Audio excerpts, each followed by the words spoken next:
naman ng isang batang lalaki matapos masagasaan ng tren sa may San Andres, Bukid, Maynila. May live report si PR Kanghel. Pia.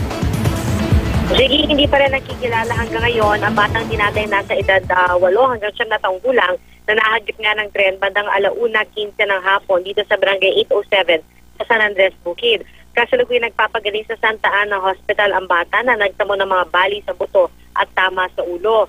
At ayon sa mga nakasaksi, lumusot ang bata sa ilalim ng tren na agad din huminto. Walang nakakilala sa bata na dayo lang daw sa barangay 807 pero agad din siyang dinala sa health center na ilang hakbang lang ang layo mula sa pinangyarihan ng aksidente. Mula roon, sinakay na siya sa ambulansya at dinala sa Santa Ana Hospital.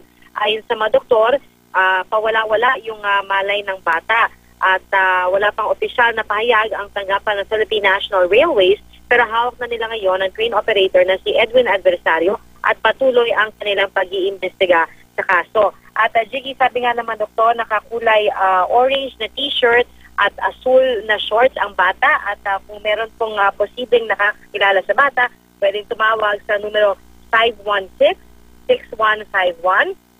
Ulitin lang natin, 516-6151 local 118 para makipag-ugnayan. Sige? Maraming salamat, PR Kanghel.